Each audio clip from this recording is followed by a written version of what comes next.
Hai, assalamualaikum. Jumpa lagi sahabat bersama ilmu pengetahuan alam fisika. Kali ini kita akan melanjutkan pembahasan kemagnetan yang akan membahas tentang medan magnet di sekitar arus listrik. Medan magnet di sekitar arus listrik. Medan magnetik di sekitar kawat berarus. Sebuah baja dapat berubah menjadi magnet karena dililitkan kawat berarus listrik. Ini berarti bahwa di sekitar kawat berarus listrik tersebut terdapat medan magnetik. Ilmuwan pertama yang menyelidiki efek ini adalah Hans Christian Ørsted.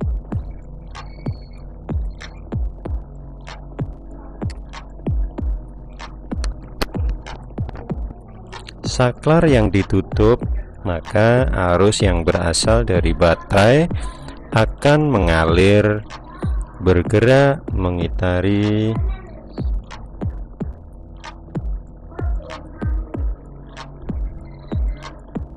sehingga dapat disimpulkan bahwa di sekitar kawat berarus listrik terdapat medan magnet. Arah medan magnetik bergantung pada arah arus listrik yang melalui kawat. Kita lanjutkan. Garis-garis gaya magnetik di sekitar kawat lurus berarus. Untuk melihat garis-garis gaya magnetik di sekitar kawat lurus dapat dilihat dengan menggunakan serbuk-serbuk besi. Garis-garis gaya magnetik di sekitar kawat berarus listrik membentuk pola lingkaran yang sepusat atau konsentris. Pertama, kita tuangkan serbuk besi. Nah, serbuk besi yang berserakan di sekitar kawat berarus tanpa arus listrik mengalir, serbuk besi membentuk pola yang tidak teratur atau sembarangan. Terus kita tutup saklarnya yang sudah terhubung dengan baterai.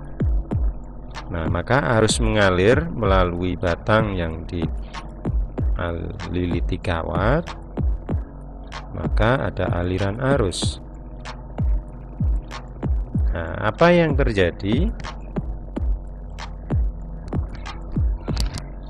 Iya, serbuk besi menjadi membentuk pola teratur. Nah, ini menunjukkan bahwa ada garis-garis gaya di sekitar kawat lurus yang mengaliri arus listrik.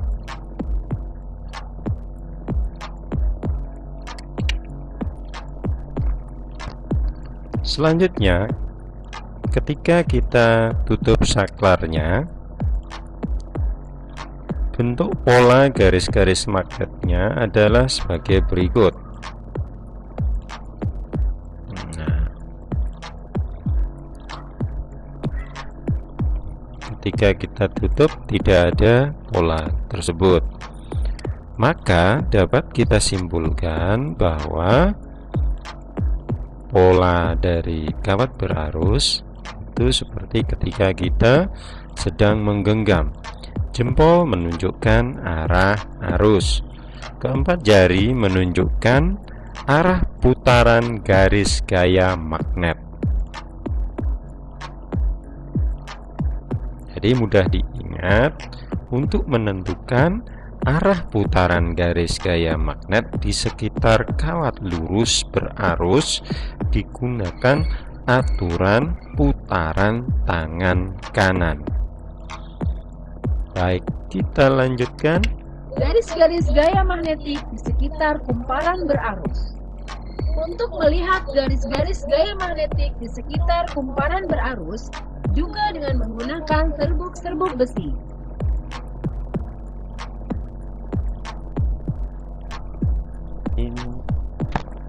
Ini adalah pola garis gaya magnet di sekitar kumparan.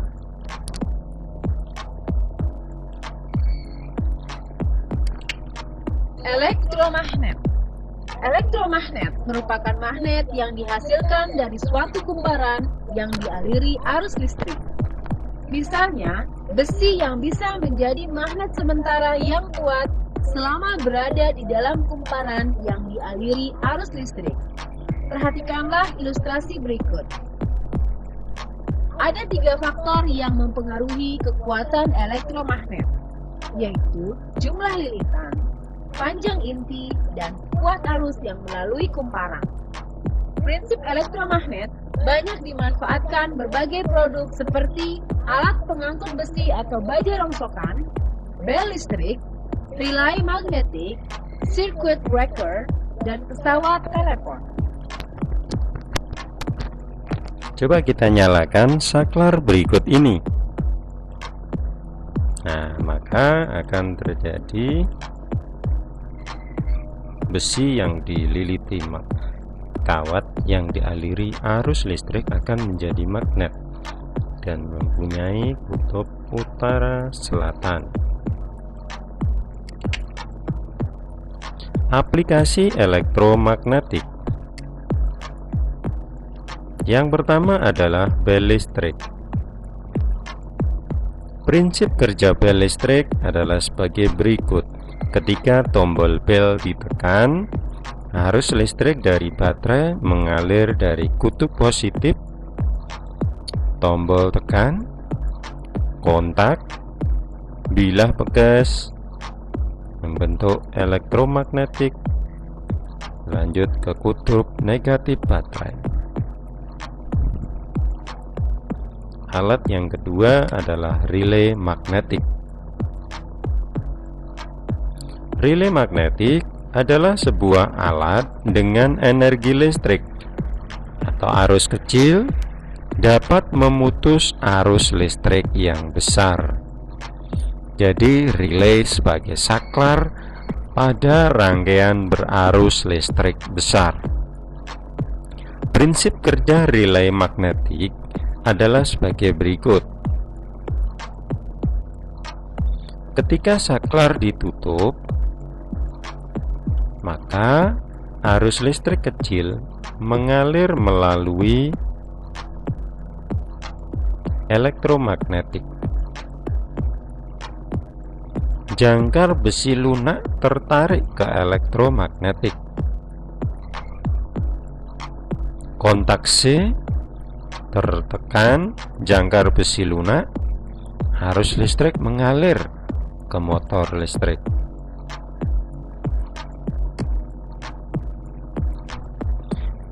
Alat yang ketiga yang memakai elektromagnetik adalah circuit breaker atau pemutus daya. Sebuah circuit breaker berfungsi sama seperti sekring, yaitu memutus arus lebih dalam rangkaian. Bedanya dengan sekring, circuit breaker dapat dihubungkan kembali setelah memutus arus dalam rangkaian. Perhatikan animasi berikut. Ya. Arus listrik berlebih, maka akan menekan reset, besi menarik elektromagnetik kontak di sini sehingga arusnya menjadi stabil. Yang terakhir adalah pesawat telepon.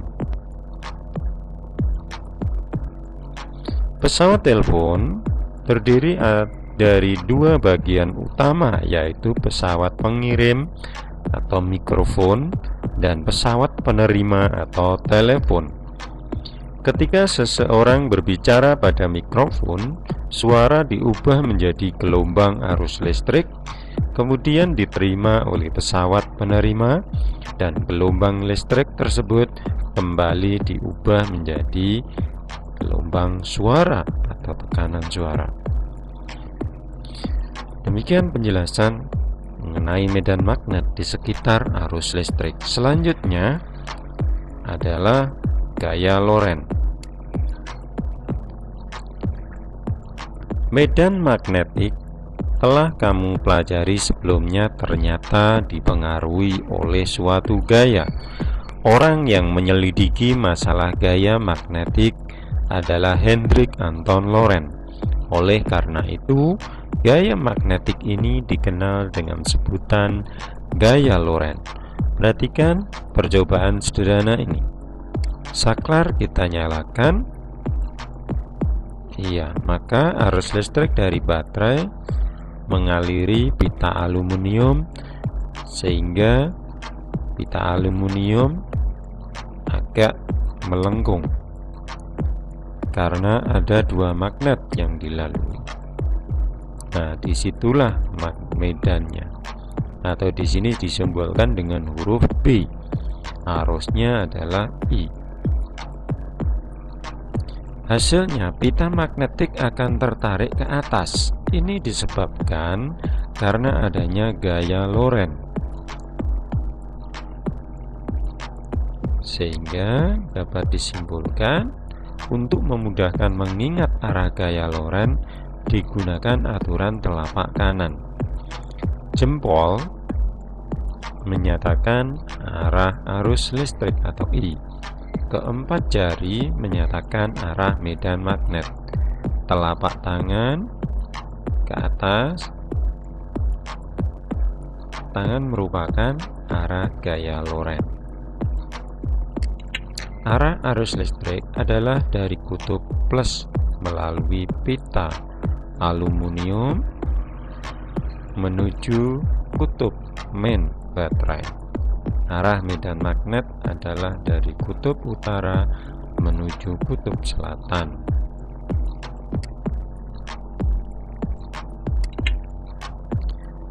Untuk menghitung besar gaya Lorentz, perlu kamu ketahui bahwa besarnya gaya Lorentz sebanding dengan tiga hal, yaitu kuat arus listrik atau I, panjang penghantar atau L, dan B atau besar medan magnet. Oleh karena itu, untuk mencari besarnya gaya Lorentz dapat dihitung dengan F sama dengan I dikali L dikali B. Contoh soal. Pada rangkaian di samping, arus listrik yang disuplai dari baterai sebesar 0,1,5 ampere, besar medan magnet 2 Tesla, dan panjang pita aluminium adalah 15 cm. Berapakah besar gaya Lorentz? Jawabnya, arusnya sudah ampere, medan sudah Tesla, panjangnya yang semula senti dijadikan meter menjadi 0,15 meter. Ditanyakan gaya Lorentz, maka tinggal kita masukkan 1,5 dikalikan 0,15 dikalikan 2, hasilnya 0,45 Newton. Penerapan gaya Lorentz pada pengeras suara. Komponen dasar pengeras suara terdiri dari 3 bagian, yaitu sebuah kerucut kertas, kumparan suara, dan sebuah magnet kumparan yang berbentuk silinder. Pengeras suara menggunakan arus bolak-balik atau AC, dan dari arus bolak-balik inilah gaya Lorentz dihasilkan dalam kumparan ini. Adanya gaya Lorentz ini menyebabkan kerucut kertas bergetar, maju mundur mengikuti frekuensi AC. Ketika kerucut kertas bergetar, kemudian menghasilkan bunyi. Di sini ada panel belakang penerima, terminal pengeras. Penerapan yang kedua adalah pada motor listrik. Motor listrik terus berputar disebabkan adanya 2 gaya Lorentz pada kawat yang berbentuk loop. Arus listrik disuplai melalui sikat-sikat yang menekan komutator. Untuk menghasilkan putaran yang lebih kuat, kamu dapat melakukan hal sebagai berikut. Memperbesar kuat arus listrik menggunakan magnet permanen yang lebih kuat, memperbanyak lilitan pada kumparan, menggunakan kumparan yang lebih besar, melilitkan kumparan pada inti besi. Penggunaan motor listrik banyak digunakan dalam kehidupan sehari-hari, misalnya pada mesin cuci, pengering rambut, bor listrik, dan kereta listrik.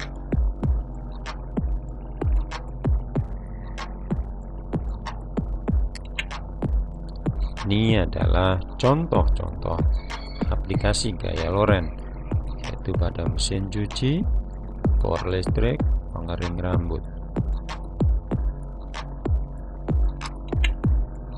Penerapan yang ketiga pada alat galvanometer.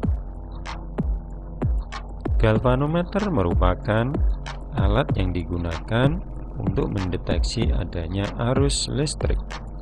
Di dalam galvanometer, kumparan berputar karena adanya dua gaya Loren sama besar berlawanan arah. Putaran dari kumparan ini kemudian diteruskan oleh sebuah jarum untuk menunjuk pada skala tertentu. Angka yang ditunjukkan oleh skala menyatakan besar arus yang diukur.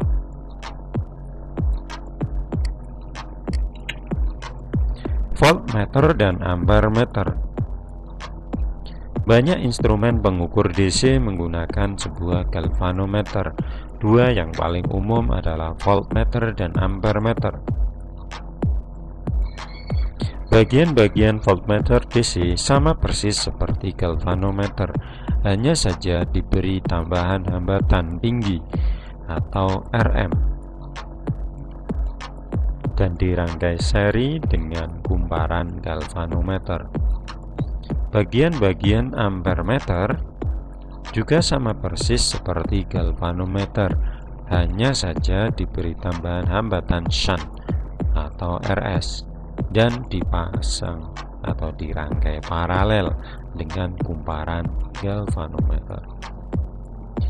Demikian penjelasan mengenai medan arus listrik di sekitar kawat berarus, medan magnet, penerapannya dalam gaya Loren.